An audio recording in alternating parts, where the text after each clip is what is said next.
German for you Kenyans, welcome side here. Hope you guys are doing well. Welcome to those who are watching the channel. Welcome. Hope you guys are doing well. Welcome to the channel, and hope you guys are doing well. I just said that like 3 times, and I'm literally speaking gibberish now. Okay.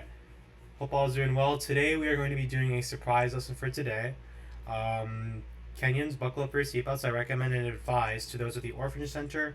Please, if you guys have paper on standby, we're going to be doing some math. We're going to be teaching a science concept for today that a lot of engineers use in terms of understanding the world, and it's physics. So if you read the title right, this is going to be a surprise lesson. So let's just begin.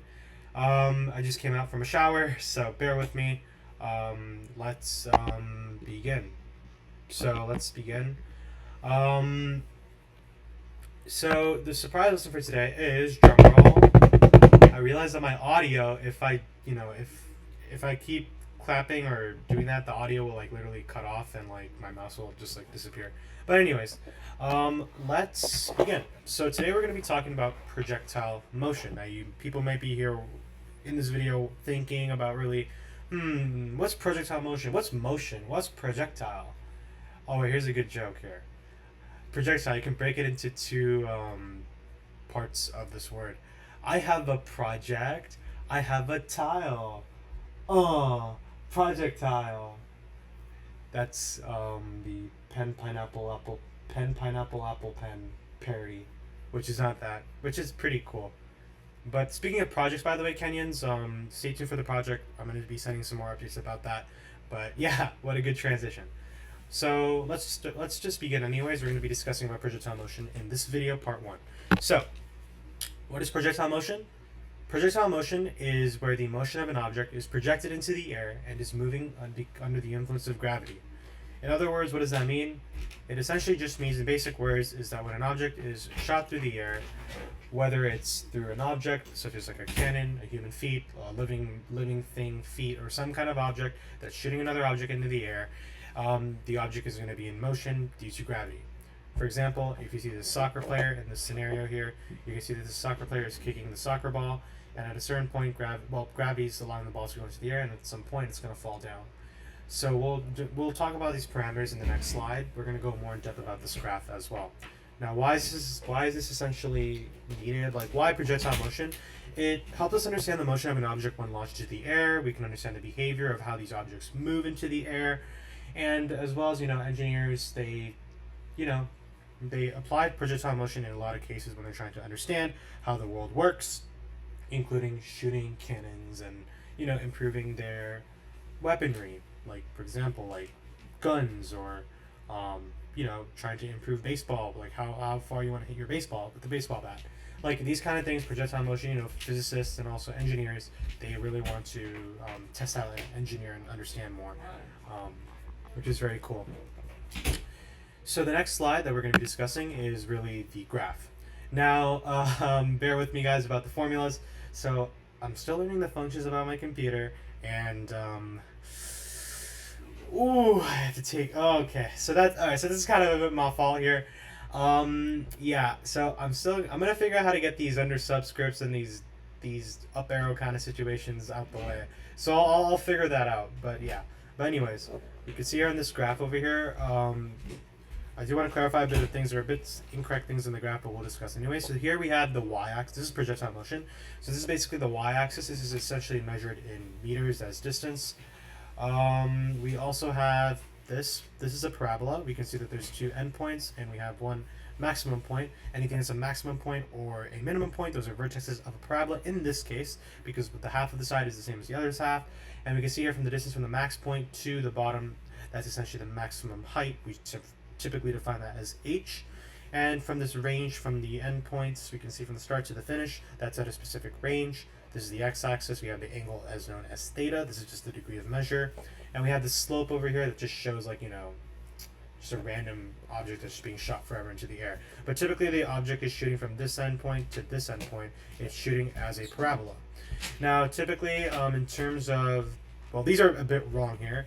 This is the Vy component. This is essentially known as the vertical velocity component. This is essentially, velocity is essentially a vector quantity. Essentially, basically what it means is that how fast an object is moving in terms of speed. So typically that's measured in meters per second.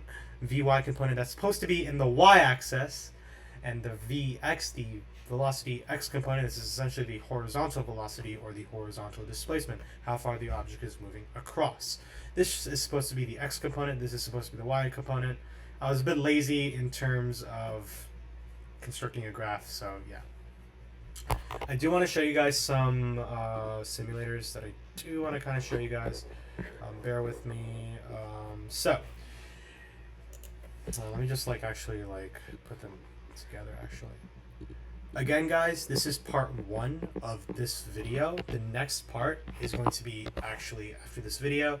Kenyans, that video actually, that is going to consist of math problems. I want you guys to do some practice problems during your class. If you guys can during your orphanage center, that would be very great. So here's a parabola. Now, in terms of this parabola, we can see that we have this initial velocity. This is the subscript 0. Typically subscript 0, that's essentially the initial. If it's like a subscript kind of f that's going under, that's essentially the final of something, like the final velocity. People also use the under subscript with I, that's essentially just the initial velocity. In this case, we can see here that the initial velocity is 15, the initial theta is 67, initial height is 10. We can see here that this is the, we'll go over some of these actually, and this is the coordinate of really where it's landing. Now notice that, we're going to go over these formulas, actually I just forgot, we're going to learn these formulas right now. But notice that these three, I just want you guys to take a look at these three.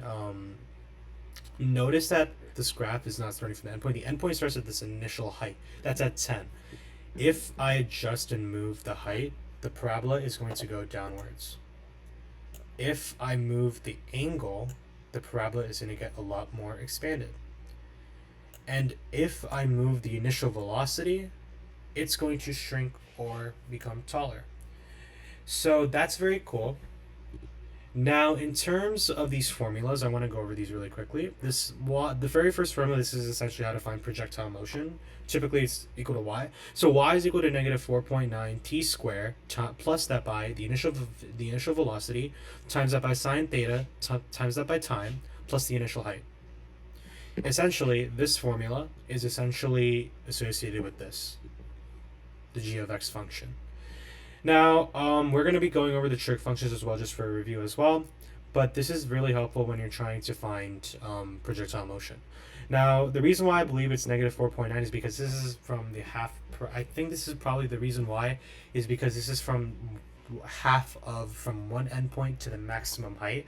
Typically, when it's free fall, this is negative 9.81. But because we're using negative 4.9, this is probably because we're using half of the parabola to find the specific displacement. I'm not sure really the reason why. Leave a comment down below why you guys think negative 4.9. Why are we using that number specifically? And we also have the other formula. This is essentially the xt formula. The xt formula represents horizontal displacement. And this is essentially calculated as v initial times that by cosine theta times that by t, which is essentially time.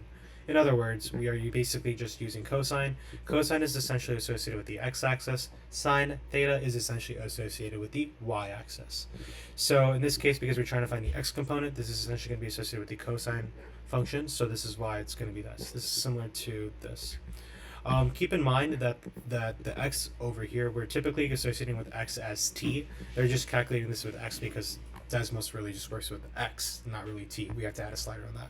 But shout out to Desmos. They're really good with these kind of formulas and these kind of graphs. It's really, really cool to see all these parameters kind of come together. All these parameters come together. So that's really cool. Now the next thing that we have here is also the quadratic formula. Because the projectile motion is essentially the leading degree is 2. So therefore, there's the leading degree is 2. We have 3 terms, including a constant. Typically, remember, I just want to give you guys a review. We have, in a typical quadratic graph, we have a vertex, this case is the minimum, and we have 2 roots, and it goes forever. Now, the graph goes forever. It's symmetrical as well. The typical formula for this is y equals ax squared plus bx plus c. The a and the b and the c, those are all coefficients. And yeah, if you move the slider, if you see the b value, the the parabola is just going to move up and down like bouncing. A is going to represent, so if A goes negative, the parabola will become inverted, and if the A becomes positive, it's going to become, like, the more it goes, the more higher the number, the more narrow the parabola is going to become. The C value just represents the change in the vertex. To find discriminant, just for a review, discriminant is essentially, well, let's first do the quadratic formula. To find the solutions of these, you would just basically calculate the coefficients. So you do negative b plus or minus square root of b squared minus 4ac divided by 2a. For the discriminant will essentially typically help find out how many solutions you have in an equation. With the purposes of extraneous solutions, there might be purposes where we might have solutions that might not fit into the equation. It's better to check those as well. But the discriminant equation, that's basically b squared minus 4ac, and if it's equal to 0, that's one solution. If it's greater than 0, it's two solutions, and if it's less than 0, it is essentially no solution. So that really indicates how many solutions are. The discriminant helps calculate that, and the quadratic formula helps calculate the number of the actual solutions. So that's really cool. We also have Wolfram. If you guys don't feel like doing calculations by hand, we also have this, shout out to Wolfram Alpha. They have really good quadratic solvers. We can do 4x squared plus 2x plus, 3, right? If you submit this, it'll help you calculate x and y, which is very cool. We're not going to do roots in the complex plane. Let's not do that, guys. That's a bit complicated. We're not doing that. But you can see here that they introduce imaginary numbers because we have, if you do the math, there are going to be some negative numbers that are going to be played out here. So we're going to go over this eventually in the next part of this video. So that's just something that I wanted to address here. I know I said a lot, but the fun of math is essentially, you do tests and trials. You do trial and error. So we're going to do that. We're going to be doing that. Now we're going to go over the next slide. Oh gosh, the team is going to kill me about this. Alright, ready? 3, 2, 1. Okay, so we're going to calm down here for a second. Speaking of trigonometry, we're going to be using sine, cosine, and tangent. Yeah. Identities and formulas. I'm going to go over which ones that we're going to be using here. Do not worry about the unit circle yet. Well, we'll go over the unit circle. But the identities and formulas that I want you guys to know before we move into projectile motion are the following. Tangent and cotangent identities, reciprocal identities, Pythagorean identities, even and odd formulas, double angle formulas. We are not doing periodic formulas. Let me be very clear. We are not dealing with waves, amplitude, and all that nonsense. We're not dealing with that. We're going to convert degrees to radians, but typically we're going to be using degrees, so do not worry about that. I recommend having a calculator on standby. You can also search up TI-84 plus calculator, or TI-83, TI-84, or a Casio calculator if you guys have that on standby. That's very good. I also recommend half angle formulas, sum and difference formulas, and the rest not really. That's something that I want you guys to know. Yeah. This is a bit complicated. We're going to simplify this eventually. Do not worry about the unit circle, but yeah. Identities, we're going to be using identities a bit. Identities are not really popular nowadays because, why do we need identities? Like, if I'm going to pay rent in the store, like, if I'm going to go in the store and buy $3 of food, do I say, hey, can I buy sine 3 of this? No, we don't do that. But these are very helpful when you're trying to calculate projectile motion. This is very crucial in terms of physics, and that's something that is pretty fun. I'm going to try to make this a bit fun as well. Unfortunately, you will not see me crash on camera. But if my voice sounds a bit weird at times, it's probably when I'm going to be crashing out. So do not worry about that. So let's do some practice questions. This is a right triangle. Let's just be very clear on that. We have like two different portions over here. We have given 20 meters per second. This is, let's say, there. And we have 66 degrees. So we want to just find out the legs of this triangle. Can you guys calculate what this is, given what we have learned so far? Pause the video if you guys can.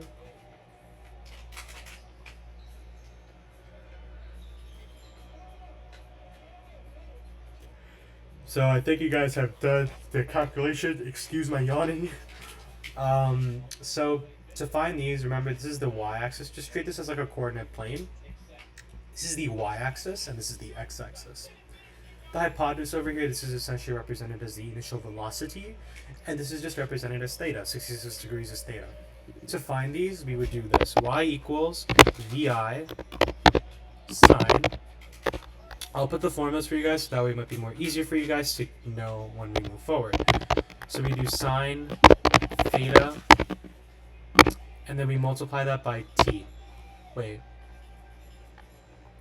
No, we do not need to use t. The reason why is because we are not dealing with anything with time here, so do not worry about that. For the x component, which is essentially typically associated with horizontal displacement, this is essentially represented as x. And yeah. Now, if you guys can do the calculations, that would be very great. I'm also going to be doing the calculations as well. So let's do it. So let's say we had 20 sine of 66. That's approximately negative point. Oh no. So make sure that the calculator is in degrees. I'm doing everything in this in degrees. Please do this in degrees. Do not make yourself hard with radians. They always do negative numbers, and there's no such thing as negative numbers. In this case, we're doing degrees. Everything is in degrees. And I recommend rounding them into the thousandth, the hundredth place. It's much more easier to do that. So 20 sine, so basically, the y component here is essentially the v initial is represented as 20 meters per second. And the sine is, the angle is in fact 66. The x component is 20. Same thing with the x. The only difference is that which trig function you're using. Cosine is x, y is sine. So cosine over here is represented as 66. And if you do the math over here, this is approximately, oh my gosh, this is approximately going to be 18.27. And over here, 20 cosine 66. 20 cosine 66. This is a 20 cosine 66. Oh my gosh. This is approximately going to be 8.13. Yes. So that's really cool to know. So now we have one more practice question I want you guys to do, and then we're going to be going over our simulator. So here we would just want to find this and this. So given what we have over here, the legs, we want to find the hypotenuse and the angle. So this is going to be represented as v initial, and this is essentially going to be associated as theta. So theta is essentially the degree. So if you just take a look at one of these equations, we can see that the start point of the function is typically going to be v initial, a trig function, and then an angle. So in this case, 20 is going to be our initial velocity. The initial velocity is represented as meters per second. If we're using acceleration or any of these kind of things, we're going to be doing meters per second squared. In our purposes, we're going to be doing meters per second. So theta is going to be represented as 66 degrees. That's cool. Now we're going to be taking a look at a simulator. I do want to show you guys a simulator that I've wanted to show. We're not going to be doing vectors, drag, lab. We're not going to be doing that. We just want to show you guys the intro of this. This is really good for good starters. So if you guys know what this is a cannon. We're shooting pumpkins, apparently, because why not waste food, guys? Let's waste pumpkins, guys. And if any farmers are watching, I am very sorry. Your service matters a lot, and I do not mean to be a disturbance of destroying your crop system. So,